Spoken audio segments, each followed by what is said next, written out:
नमस्कार, उत्तराखंड के बुलेटिन में आप सभी का स्वागत है। मैं हूं आपके साथ यशी शुक्ला। रुक करेंगे खबरों का, लेकिन उससे पहले एक नजर सुर्खियों पर। मुख्यमंत्री त्रिवेंद्र सिंह रावत ने उत्तरकाशी में विभिन्न विकास योजनाओं का किया लोकार्पण और शिलान्यास। मंत्री धन सिंह रावत भी रहे मौजूद। चमोली में आपदाग्रस्त इलाकों का सीएम ने किया हवाई सर्वेक्षण। चमोली में राहत और बचाव कार्यों का लिया जायजा, अधिकारियों से भी की बात। चमोली त्रासदी में अब तक 30 शव बरामद। हादसे के बाद से अब तक 202 लोग लापता। लापता लोगों की तलाश में सर्च ऑपरेशन जारी। हरिद्वार में कुंभ तैयारियों को लेकर संत समाज नाराज। जयराम आश्रम में आयोजित संत सम्मेलन में सरकार ने जताई नाराजगी। अनिश्चितताओं को लेकर दी चेतावनी। बॉलीवुड एक्टर ऋषि कपूर के भाई अभिनेता राजीव कपूर का निधन। राम तेरी गंगा मैली से मिली थी पहचान। 28 साल की उम्र में पड़ा दिल का दौरा। 58 साल की उम्र में पड़ा दिल का दौरा। जल्द बड़े पर्दे पर नजर आएंगी आरुषि पोखरियाल निशंक। कश्मीर की वादियों में कर रही शूटिंग। एचआरडी मंत्री की आरती निशंक की है बेटी। खबरों का सारथी। और अब खबर उत्तरकाशी से है, जहां पर प्रदेश के मुख्यमंत्री त्रिवेंद्र सिंह रावत उत्तरकाशी तहसील मोरी में विभिन्न विकास योजनाओं के लोकार्पण का शिलान्यास करेंगे। वहीं इस मौके पर मुख्यमंत्री के साथ डॉक्टर धन सिंह रावत, मंत्री व जगदीश चंद्र खुले विशेष कार्य अधिकारी भी शामिल होंगे। बता दें कि सीएम आज राजकीय इंटर कॉलेज खेल मैदान में पहुंचकर विकास योजनाओं का शिलान्यास करेंगे।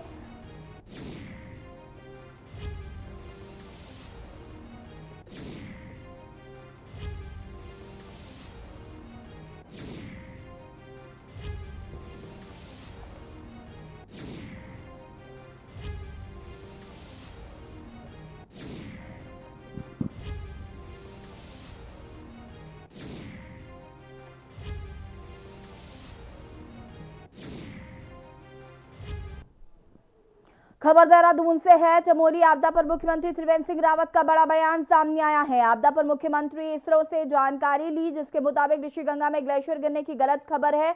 कुछ दिन पहले हुई बर्फबारी के बाद पहाड़ों से स्लाइड हुई बर्फ के चलते ये सैलाब आया है। इसरो के हमारे साइंटिस्ट थे और जो आपदा प्रबंधन से जुड़े हुए अधिकारी थे, जो इसरो ने जो हमको बताया है, इसरो के जो निदेशक हैं, उनका कहना था कि ये जो 2-3 दिन पहले जो बर्फ़ वहाँ पर गिरी थी, ये एक ट्रिगर पॉइंट से वहाँ से स्लाइड हुआ और उसके कारण ये लाखों मीट्रिक टन ये बर्फ़ एक साथ वहाँ से स्लाइड हुई है। तो उसके कारण ये आपदा आई है। कोई ग्लेशियर टूटा है ऐसा उन्होंने अपने जो इसरो की जो क्या कहना है रिपोर्ट है, उसके आधार पर उन्होंने ये बताया है। खबर दिल्ली से है, जहां पर उत्तराखंड के पूर्व मुख्यमंत्री और कांग्रेस महासचिव हरीश रावत कांग्रेस अध्यक्ष सोनिया गांधी से उन्होंने मुलाकात की। इस दौरान उन्होंने बताया कि कांग्रेस अध्यक्ष सोनिया से किसान मुद्दे को लेकर बैठक में चर्चा हुई। इस बैठक में नवजोत सिद्धू, केसी वेणुगोपाल समेत तमाम नेता मौजूद थे। वहीं सभी नेताओं ने अपने अपने विचार साझा किए। इस दौरान उत्तराखंड में आई आपदा पर बताया कि राहत कार्य लगातार चल रहा है। जीआरएफ, एनडीआरएफ, आईटीबीपी के तमाम जवान लगातार लगे हुए हैं। पर्यावरण को लेकर उन्होंने पहले ही सबको आगाह किया था। देखिए, स्थिति अब भी स्पष्ट नहीं है। 150 से ज़्यादा लोगों के मरने की आशंका है जो बाढ़ में बह गए, क्योंकि एकाएक रेणी ग्लेशियर टूटा और वो प्रोजेक्ट के लिए, ऋषिगंगा और तपोवन प्रोजेक्ट के लिए जो डैम बने हुए थे उनमें पानी घुसा और वो टूट करके जो है ऋषिगंगा में आया और ऋषिगंगा के माध्यम से जो है वो तपोवन के तरफ, तो वो धौली गंगा और ऋषिगंगा का जो दृश्य देखा होगा आपने, उसी से स्पष्ट है कि जो उसकी चपेट में आ गया तो वो बचा नहीं। लेकिन कुछ लोग टनल में हैं, कुछ लोगों को रेस्क्यू कर दिया गया है और कुछ लोग अभी उनका रेस्क्यू ऑपरेशन, जो मैंने सुबह पता किया था, रेस्क्यू ऑपरेशन चल रहा है। और आईटीबीपी ने पहले संभाला था। अब मुझे जानकारी मिली है, पहले आईटीबीपी हमारी एसडीआरएफ कर रही थी, अब एनडीआरएफ भी चली गई है। कुछ मैरीन नेविगेटर्स भी जो है नेवी के भी आ गए हैं। वो लोग भी पानी के अंदर घुस करके सर्च करने की कोशिश कर रहे हैं। शासन प्रशासन की सख्ती पर खनन माफियाओं की मनमानी भारी पड़ रही है। खनन पर रोक लगाने की तैयारी के बाद भी अभी तक जिले में अवैध खनन पर रोक नहीं लग पा रही थी और जिले के विभिन्न क्षेत्रों में लगातार अवैध रूप से खनन किया जा रहा है। मामले की पुलिस की पकड़ में आ रहे हैं। पुलिस खनन माफियाओं के खिलाफ सख्त कार्रवाई नहीं होने से जिले में अवैध खनन का दौर जारी है। प्रशासन की सख्ती पर खनन माफियाओं की मनमानी भारी होने से पुलिस की कार्यशैली पर भी सवाल उठ रहे हैं। जिले के बाजपुर सुल्तानपुर पट्टी क्षेत्र में निगरानी के बाद भी अवैध खनन पर रोक नहीं लग पा रही है, तो काशीपुर के कुंडेश्वरी क्षेत्र में अवैध खनन का काला कारोबार जोरों पर है, जिसके चलते काशीपुर सीओ ने चौकी इंचार्ज के साथ लेकर वहां पर पहुंचे, जहां खनन को अवैध कारोबार को अंजाम दिया जाता है। मामले की जानकारी जब सीओ से ली गई तो सीओ का कहना है कि काशीपुर क्षेत्र में खनन कंट्रोल में है। जो नदी का एरिया आता है वो हमारे क्षेत्र से बाहर है, फिर भी वहां से गाड़ियां आती हैं, वो हमारी जिम्मेदारी।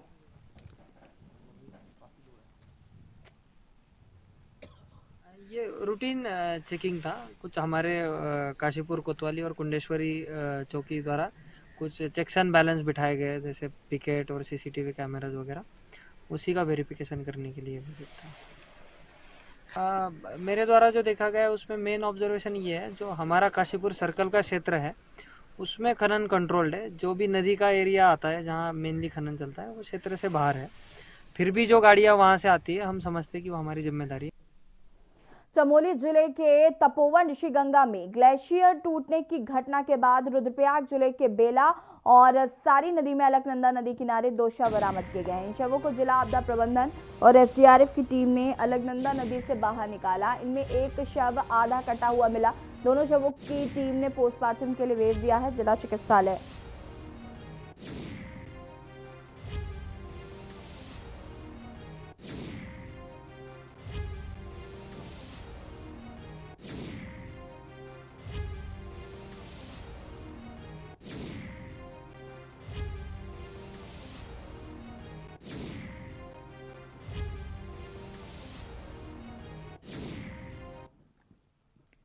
आपदा में सड़क पुल बह जाने के कारण नीति वैली के जिन 13 गांवों से संपर्क टूट गया, उन गांवों में जिला प्रशासन चमोली द्वारा हेलीकॉप्टर के माध्यम से राशन, मेडिकल और रोजमर्रा की चीजें पहुंचाई जा रही हैं। यहां पर वैकल्पिक व्यवस्था या पुल तैयार नहीं हो जाता तब तक हेली से यहां पर रसद पहुंचाया जाएगा। केंद्रीय मंत्री रमेश पोखरियाल निशंक ने आपदा प्रभावित क्षेत्रों का निरीक्षण किया और उन्होंने कहा कि यहां पर फंसे लोगों को रेस्क्यू करना हमारी प्राथमिकता है। जो एरिया गांव क्षेत्र कट गए हैं उस पर भी युद्ध स्तर पर काम होगा। गढ़वाल सांसद तीर्थ सिंह रावत, प्रभारी मंत्री धन सिंह रावत भी प्रभावित इलाकों का दौरा कर रहे हैं। लंबी दोनों तरफ क्या काम चल रहा है? एक तो 7.5 मीटर के डाया की टनल है, जो मेन टनल है हमारी 7.5 मीटर हाइट की है, वो तो मेन जा रहा है। पूरा देश और प्रदेश पूरी तरह से शासन प्रशासन निगाहें गाड़ी नहीं बल्कि पूरी राहत कार्य में भी जुटाने की बात हुई है। और अब खबर हरिद्वार से है, जहां पर कोरोना महामारी के साए में होने जा रहे महाकुंभ में कुंभ पुलिस एक नई पहल शुरू करने जा रही है। कुंभ मेले में तैनात सभी पुलिस कर्मियों को कुंभ पुलिस प्रशासन ऑनलाइन योग कराने जा रही है, जिससे कि कुंभ में तैनात सभी पुलिसकर्मी स्वस्थ रहें। कुंभ मेला आईजी संजय गुजराल ने बताया कि कुंभ में तैनात सभी पुलिसकर्मियों को स्वस्थ रखने के लिए जल्द ही ऑनलाइन योगा क्लास की शुरुआत की जाएगी, जिसमें सभी पुलिसकर्मी योग और मेडिटेशन कर खुद को स्वस्थ रख सकेंगे।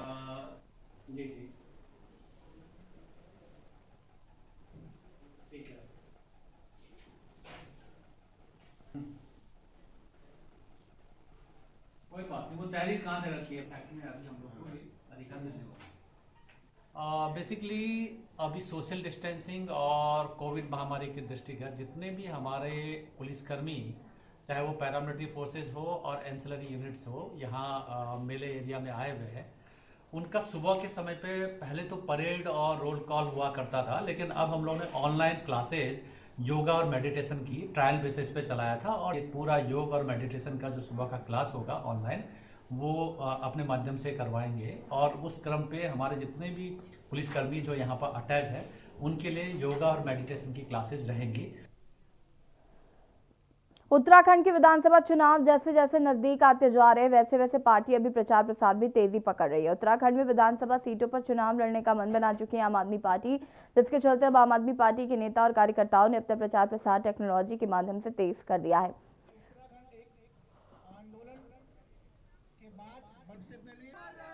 आपको बता दें कि आम आदमी पार्टी काशीपुर के कई ग्रामीण क्षेत्रों में लेडी वैन घुमाई जा रही है और जर्जर हालत स्कूल सड़क के बारे में लोगों को बताया जा रहा है। ग्रामीण क्षेत्रों में चौपाल लगाकर लोगों से सरकार के बारे में सवाल पूछे गए और दिल्ली सरकार और उत्तराखंड सरकार के विकास मॉडल पर भी चर्चा की गई।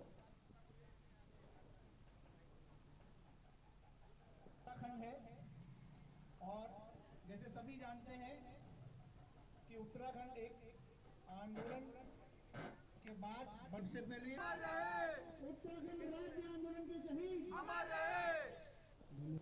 आज यहाँ भाजपा की सरकार है। किसकी सरकार है?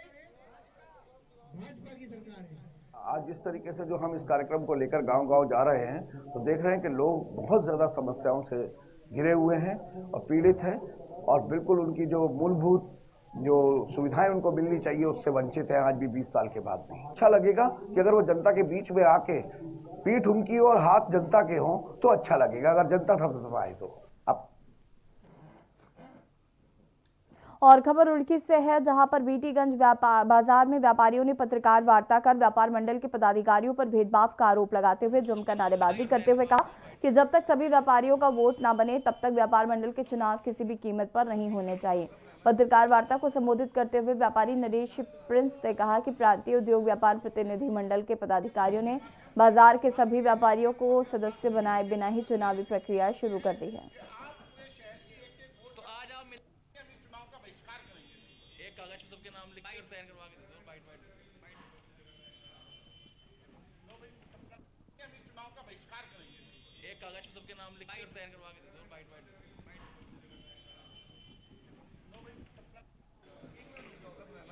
जितने भी बीटीगंज के दुकानदार व्यापारी भाई हैं उनकी ओर से की गई है। ये पत्रकार वार्ता इसलिए है कि यहाँ पर जो व्यापार मंडल के चुनाव हो रहे हैं उसमें घोर धांधलेबाजी है। अभी 3 दिन पहले हमने ये 40 आपत्तियाँ हैं जिन लोगों के वोट यहाँ पर नहीं बने हैं। 70 से 80 वोट यहाँ पर नहीं बने हैं बीटीगंज में। 40 व्यापारी भाइयों ने अपनी आपत्ति यहाँ दर्ज कराने के लिए आए थे, उन्होंने इसे दर्ज करने से मना कर दिया कि हम नई वोट बिल्कुल नहीं बनाएंगे। और जब लोगों की वोट ही नहीं बनेगी तो वो चुनाव किस बेस पे करा रहे हैं, इसी बात की वार्ता है। एसडीएम महोदया से हमारा निवेदन है कि सभी व्यापारी भाइयों की वोट बननी चाहिए और उसके बाद ये चुनाव होने चाहिए, तब तक के लिए इसे निरस्त कर दिया जाना चाहिए। और खबर बेरीनाग से है, जहां पर नगरीय पर्यावरण परिषद के उपाध्यक्ष दर्जो राज्य मंत्री प्रकाश हरबोला ने नगर पंचायत बेरीनाग के कूड़ा स्थल, शौचालय और कार्यालय का निरीक्षण करते हुए पंचायत के द्वारा किए जा रहे कार्यों की समीक्षा भी की। इस दौरान नगर पंचायत अध्यक्ष हेमपंत में नगर पंचायत की विभिन्न समस्याओं को लेकर ज्ञापन भी सौंपा।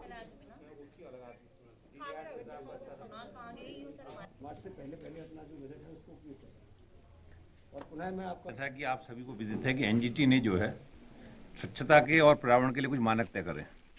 उसी मानकों के अनुसार उन्होंने उत्तराखंड में पिछले साल मार्च में 1 लाख रुपए प्रति निकाय और 5 लाख रुपए प्रति निगम पर मंथ का जुर्माना लगाया था। तो उसके लिए सरकार ने और माननीय मुख्यमंत्री जी ने अपील की थी।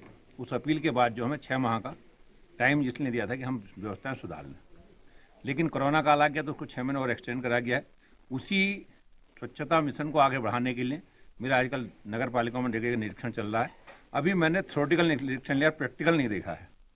जो उन्होंने बताया जैसे सेग्रीगेशन है, सेग्रीगेशन होना जरूरी, क्योंकि कूड़ा अगर सेग्रीगेशन हो जाए तो कूड़ा स्रोत पे ही खत्म हो जाएगा। राजधानी देहरादून के राजीव गांधी नवोदय विद्यालय में शिक्षा मंत्री अरविंद पांडे ने गढ़वाल मंडल के समस्त अटल उत्कृष्ट विद्यालयों के प्राचार्य के साथ बैठक की।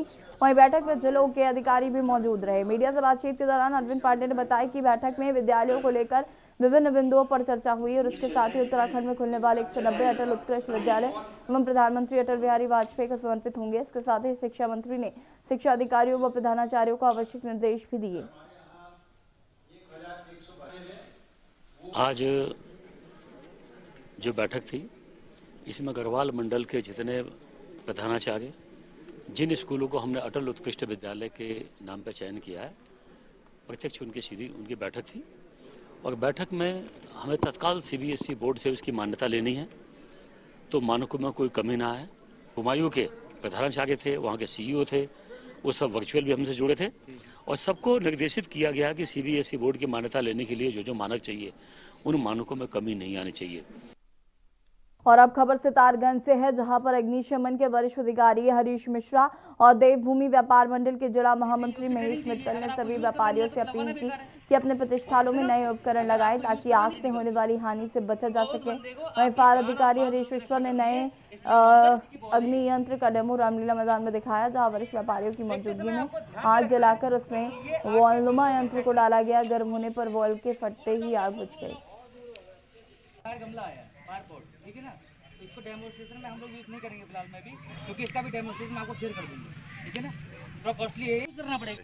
आज हम 21वीं सदी की ओर बढ़ रहे हैं और उसी कड़ी में जिस प्रकार से नए नए यंत्र हमारे भारत का उत्पादन हो रहा है, उसमें आज फायर का जो नए इक्विपमेंट जो आए हैं, ये बहुत अच्छे इक्विपमेंट आए हैं। आज इसका डेमो यहाँ पर फायर के जो वरिष्ठ अधिकारी हैं मिश्रा जी, उनके द्वारा यहाँ पर दिखाया गया है और हम सभी व्यापारी इससे बड़े संतुष्ट हुए हैं। हमारे को देखिए, हमने सबसे बड़ा प्राथमिक अग्निशमन उपकरण है एक तरह से ये अग्नि दुर्घटना को रोकने के लिए व्यापारियों को हमने इससे पहले भी एक सप्ताह पूर्व भी हमने जो है एक मीटिंग लिया था, तो मीटिंग में हमने प्रस्ताव रखा था कि इसका हम आपको डेमो करके दिखाएंगे। तो ये नया आधुनिक उपकरण है और 100 पीस में भी है और जो है ये ऑटोमेटिक काम करेगा। जहाँ इसको आग की लपटें मिलेंगी ऑटोमेटिक अपने टेम्परेचर पर आके फट जाएगा। उत्तराखंड में पूरे 10 महीने बाद कक्षा 6 से लेकर 12वीं तक के स्कूलों को आज से खोल दिया गया है। आपको बता दें कि कोरोना काल के दौरान मार्च में सभी स्कूलों को बंद कर दिया गया था, जिसके बाद हाल ही में बैठक में स्कूलों को खोलने की मंजूरी दे दी गई है। शिक्षा मंत्री अरविंद पांडे का कहना है कि कक्षा 6 से लेकर 12वीं तक के स्कूलों को पूरे एहतियात के साथ खोला गया है। वही स्कूल खुले पर छात्राओं में किस तरह का उत्साह है, इसी का जायजा लिया के न्यूज इंडिया के संवाददाता ने।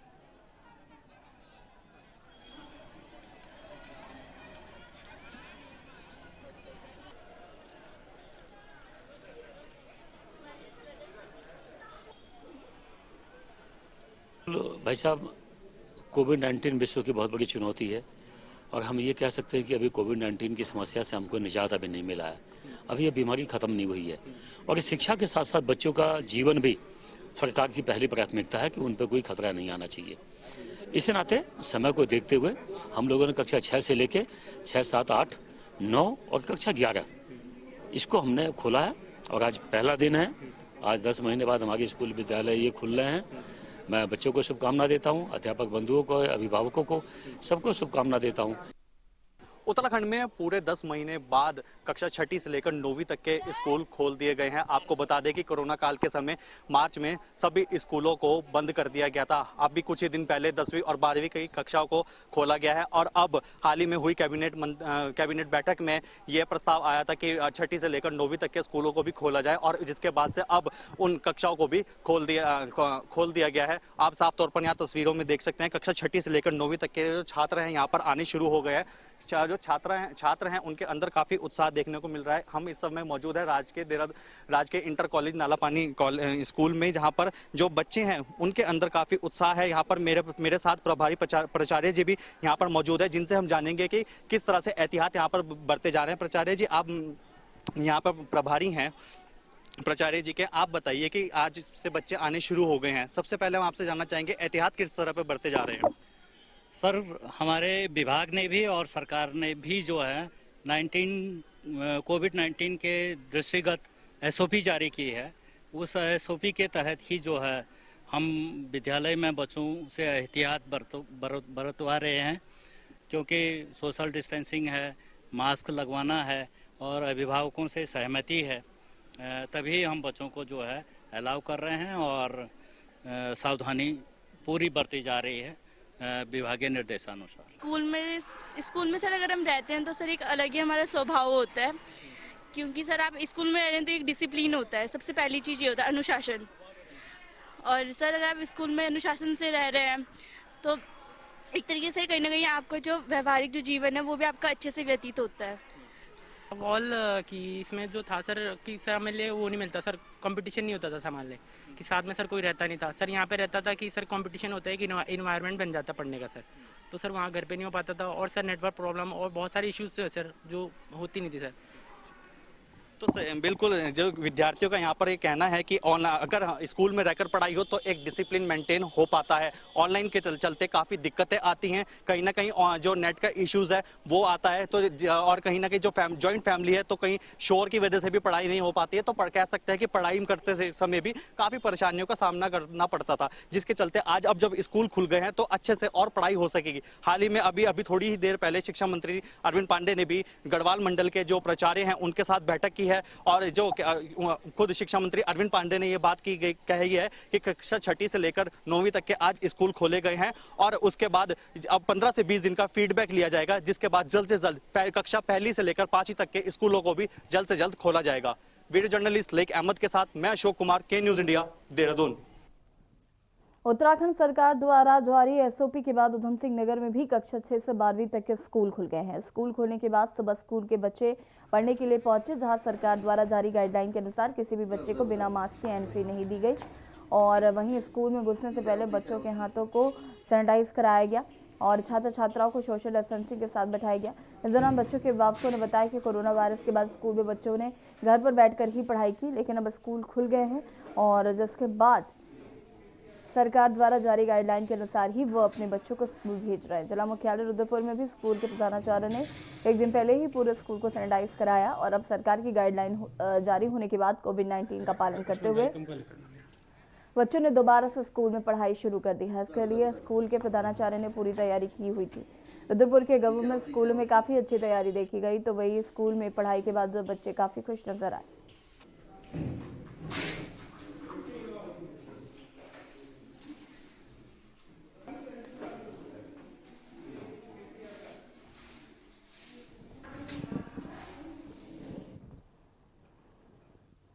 और अब बात करते हैं लक्षर की, जहां पर कोरोना टीकाकरण के दूसरे चरण की शुरुआत की गई। वहीं एसडीएम और तहसीलदार ने वैक्सीन का टीका लगवाकर अभियान की शुरुआत की।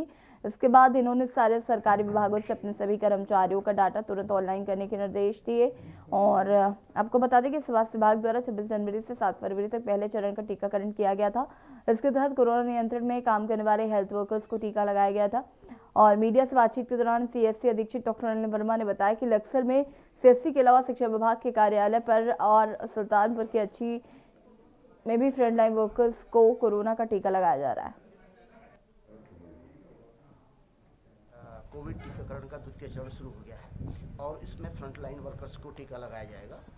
और आज इसकी शुरुआत मैंने अपने स्वयं को टीका लगवा कर करवाया, और हमारे तहसील और जो भी प्रशासनिक वो हैं जो फ्रंट लाइन वर्कर्स हैं वो सब टीका लगवा रहे हैं, और बहुत अच्छी प्रगति चल रही है। हमें उम्मीद है कि हम लक्ष्य को शीघ्र ही प्राप्त कर लेंगे। एक्चुअली जो अभी फ्रंट लाइन वर्कर्स का जो टीकाकरण आज 8 तारीख से शुरू हुआ है, वो हमारी 4 सेशन साइट हैं। अभी बीआरसी में है, हमारी सीएससी में है, 2 बीआरसी 2 सीएससी और एक हमारे सुल्तानपुर में है जो कंटिन्यू है।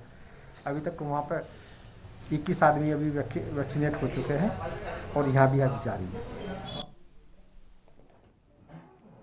उधम सिंह नगर जनपद में कोरोना वैक्सीनेशन का दूसरा चरण शुरू हो गया है। दूसरे चरण में स्वास्थ्य विभाग द्वारा 8000 फ्रंटलाइन में काम करने वाले पुलिसकर्मियों, जिला प्रशासन और म्युनिसिपल पार्टी के 8000 कर्मचारी शामिल हैं। और रुद्रपुर की पुलिस लाइन और मेडिकल कॉलेज में वैक्सीनेशन कैंप लगाकर वैक्सीन लगाई गई। इस दौरान सीडीओ, एसएसपी, कलेक्ट्रेट प्रभारी सहित पुलिसकर्मी और कलेक्ट्रेट में काम करने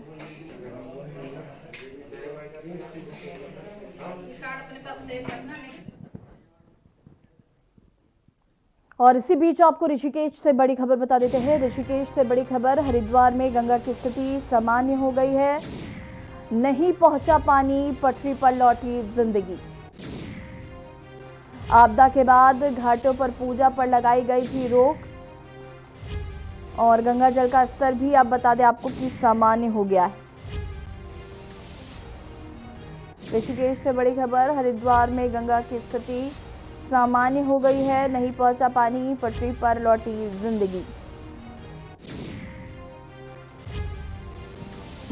ऋषिकेश से बड़ी खबर, जहां पर हरिद्वार में गंगा की स्थिति सामान्य हो गई है, नहीं पहुंचा पानी, पटरी पर लौटी जिंदगी। आपदा के बाद घाटों पर पूजा पर लगाई गई थी रोक, गंगा जल का स्तर भी बना हुआ है सामान्य। बड़ी खबर, ऋषिकेश से, हरिद्वार में गंगा की स्थिति हुई सामान्य। नहीं पहुंचा पानी, पटरी पर लौटी जिंदगी। आपदा के बाद घाटों पर पूजा पर आपको बता दें रोक लगा दी गई थी। गंगा में नहाना भी अलाउ नहीं था। और ऋषिकेश से हमारे साथ लाइव जुड़े हुए हैं बसंत कश्यप जी। बसंत जी, जिस तरीके से जब आपदा आई और उसके बाद जगह जगह पर अलर्ट जारी कर दिया गया था, तो उसमें हरिद्वार में भी अलर्ट जारी किया गया था, लेकिन अब वहां पर स्थिति सामान्य होती हुई नजर आ रही है क्योंकि पानी गंगा का जो स्तर है वो नहीं बढ़ा। बिल्कुल, मैं बता दूं, जिस तरह से चमोली में एक भीषण आपदा आई और उसके बाद से एकाएक स्थिति विपरीत होने लगी। कहा जा सकता है कि 2013 की आपदा की याद वो आपदा दिलाने लगी, तो लोगों के जहन में एक बार फिर से डर सताने लगा। अब स्थिति पटरी पर लौटती नजर आ रही है। जिस तरह से घाटों पर पूजा अर्चना शुरू हो चुकी है और गंगा का जो जल स्तर है वो सामान्य हो चुका है, तो स्थिति अब पटरी पर लौट रही है और लोग सामान्य रूप से इस आपदा से निपटने के लिए तैयार खड़े हैं। जी बिल्कुल बसंत जी, लेकिन अगर हम बात करें अब कुंभ की, तो कुंभ की तैयारियां भी जोरों शोरों पर है क्योंकि जल्द ही कुंभ होने वाला है। तो ऐसे में किस तरीके की तैयारियां की जा रही है अब, क्योंकि आम लोगों को वहां पर पूजा अर्चना करने के लिए भी रोक लगा दी गई थी? देखिए, मैं बता दूं आपको, जिस तरह से आपदा आई है उसके बाद से एक रोक लगाई गई। अब वो रोक पूरी तरह से हटा दी गई है और जो कुंभ महाकुंभ क्षेत्र में जितने भी श्रद्धालु आएंगे उन श्रद्धालुओं के लिए प्रशासन ने पुख्ता व्यवस्था की है, सुरक्षा की व्यवस्था के पुख्ता इंतजाम किए हैं। घाटों पर पुलिस बल तैनात है, जल पुलिस तैनात है, अन्य पुलिस कर्मी भी तैनात है, तो सुरक्षा के पुख्ता इंतजाम है। और स्थानीय प्रशासन भी पूरी तरह से श्रद्धालुओं के आने का इंतजार कर रहा है ताकि श्रद्धालु आए और अपने हर की पेड़ी, त्रिवेणी घाट और तमाम जो घाट है उन घाटों पर स्नान ध्यान करें, पूजा अर्चना करें। जी बसंत जी, आपसे जानना चाहेंगे कि हरिद्वार में जिस तरीके से कुंभ का आयोजन होने जा रहा है उसको लेकर थोड़ी जानकारी मैं आपसे जानना चाहूंगी कि वहां पर किस तरीके से तैयारियां की जा रही है। घाटों की अगर बात करें तो वहां पर किस तरीके से तैयारियां की जा रही हैं, लोगों को कौन से प्रोटोकॉल्स फॉलो करने होंगे? कोविड के मद्देनजर जिस तरह से श्रद्धालु आएंगे उनको कोविड का भी ध्यान रखना होगा ताकि जो संक्रमण है वो किसी दूसरे व्यक्ति को ना फैले, उसका भी विशेष तौर पर ध्यान रखना होगा। प्रशासनिक तौर पर ये गाइडलाइन समय समय पर जारी की जा रही है और इस गाइडलाइन का प्रत्येक श्रद्धालुओं को जो तीर्थ नगरी में आएंगे उनको ध्यान रखना होगा, उस गाइडलाइन का पालन करना होगा। दूसरा, प्रशासन पूरी तरह से मुस्तैद है और भव्य तैयारियां यहाँ पर कुंभ महाक्षेत्र में की जा रही है। श्रद्धालुओं के आगमन के लिए कैंप सजाए जा रहे हैं, घाटों को सजाया जा रहा है, भव्य तैयारियों का यहाँ पर किया जा रहा है। जी जानकारी के लिए बहुत बहुत धन्यवाद। आपको बता दें कि ऋषिकेश में, हरिद्वार में गंगा की स्थिति सामान्य हो गई है और जो अलर्ट जारी किया गया था वो भी अब खत्म हो गया है। वहां पर अब लोग जा सकते हैं, श्रद्धालु आस्था की डुबकी वहां पर जाकर लगा सकते हैं। फिलहाल उत्तराखंड के बुलेटिन में तही देखते रहिए कि न्यूज़ इंडिया। नमस्कार।